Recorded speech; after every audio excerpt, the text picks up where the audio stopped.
Hello friend, welcome back to BN Computer.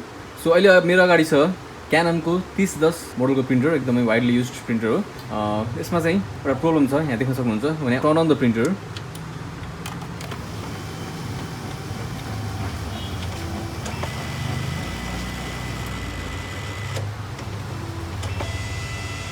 So देख्न सक्नुहुन्छ त्यो स्क्यानरको जुन त्यो लाइट छ सिसिडी त्यो चाहिँ तपाईको त्यसले चाहिँ राम्रोसँग चाहिँ मुभ गर्न सकेको छैन हैन, गएर ठोकिरहेछ हैन।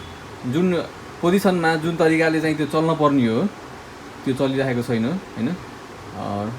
लास्टमा तपाईको चाहिँ ब्लू लाइट बोल्नु पर्छ हैन, त्यो पनि बोलेको छैन र तलपट्टि इरर आइसकेको छ, यहाँ देख्न सक्नुहुन्छ E202 जुन चाहिँ तपाईको चाहिँ अब टर्न अन गर्ने बित्तिकै चाहिँ सरर अलिकति मुभ भएर चाहिँ आफ्नो ठाउँमा आउँछ अनि त्यसपछि चाहिँ डिफ्रेन्ट कलर्सहरू चाहिँ ब्लिङ्क गर्छ। लास्टमा चाहिँ ब्लू कलरको लाइट ब्लिङ्क गर्नुपर्ने ठाउँमा चाहिँ तपाईलाई म अलिकचोटि देखाउँछु हैन। यसरी चाहिँ यसमा चाहिँ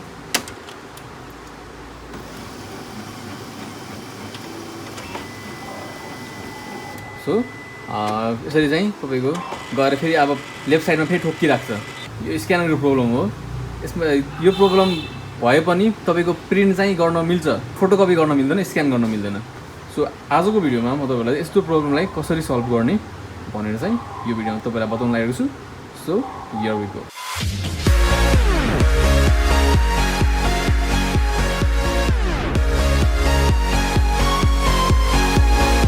तपाईको जब प्रिन्टरमा केही पनि प्रब्लम हुँदैन त्यति बेला चाहिँ तपाईको कस्तो हुन्छ यहाँ हैन, त्यो देखाउन लागिरहेको छु। त्यसको लागि चाहिँ अब त्यही Canon 3010 मोडलकै गर्नुपर्छ भन्ने छैन, सबैको चाहिँ सिस्टम एउटै नै हुन्छ हैन, गर्ने तरिका पनि एउटै हुन्छ। यो चाहिँ अहिले Canon को 221D मोडल हो। सो यसमा चाहिँ अब यहाँ हेर्नु होला लाइट कसरी चाहिँ मुभ गर्छ भनेर। यो सिसिडीमा हल्का जान्छ यता हैन, अब डिफ्रेन्ट किसिमको लाइट ब्लिङ्किङ भइरहेछ हैन। लास्टमा चाहिँ हल्का ब्लू लाइट ब्लिङ्किङ हुन्छ अनि आफ्नो ठाउँमा आएर बस्छ, फेरि हल्का सर्छ हैन। हेर्नुहोस् फेरि एकचोटि हेर्नुहोस्,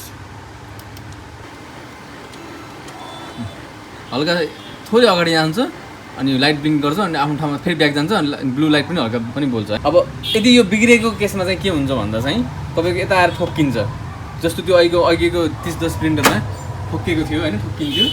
सो जब यस्तो प्रब्लम आउँछ स्क्यानरको प्रब्लम, तपाईँको प्रिन्ट चाहिँ गर्न मिल्छ मजाले, बट तपाईँको स्क्यानिङ र फोटोकपी गर्न मिल्दैन। सो यस्तो केसमा चाहिँ कसरी सल्भ गर्ने त? दुईवटा प्रब्लम हुनसक्छ मेनली चाहिँ, यो दुईवटा रिजनले गर्दा यस्तो हुन्छ। एउटा जब तपाईँको चाहिँ यो जुन लाइटमा लाग्ने स्क्यानर लाइट छ नि, त्यो स्क्यानर लाइटलाई सिसिडी पनि भन्छ, त्यसलाई चाहिँ त्यसमा जुन एउटा वायर हुन्छ, केबल भनौँ न, केबल चाहिँ तपाईँको मेन बोर्ड युएसबी बोर्डमा गएर कनेक्टेड भएको हुन्छ यो केबल।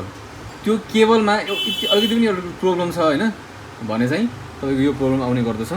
सो कहिलेकाहीँ त्यो केबललाई फेरि अनप्लग गरेर त्यसलाई यसरी मिलाएर सफा गरेर चाहिँ अलिकति त्यसलाई चाहिँ अलिकति तन्काएर हुन्छ कसरी हुन्छ त्यसलाई त्यसरी कनेक्ट गरेर भने पनि यो प्रब्लम सल्भ हुनसक्छ। अनि तपाईँको चाहिँ अब त्यो गर्दै नि भएन भने तपाईँले चाहिँ यो केबललाई चाहिँ चेन्ज गर्नुहोस्, स्क्यानर केबललाई चाहिँ तपाईँको चाहिँ चेन्ज गर्नुहोस्। त्यसपछि तपाईँको चाहिँ 90% चाहिँ त्यसरी सल्भ हुन्छ।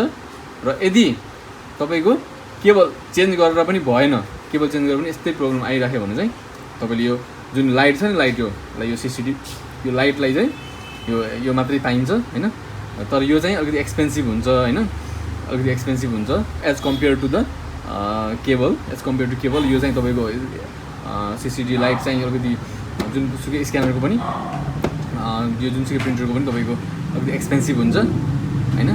सो फर्स्टमा चाहिँ केबल चेन्ज गर्नुहोस्, केबललाई रिपेयर गर्ने कोसिस गर्नुहोस्, भएन भने चाहिँ केबल अनप्लग गरेर प्लग इन गरेर बनाउन ट्राई गर्नुहोस्।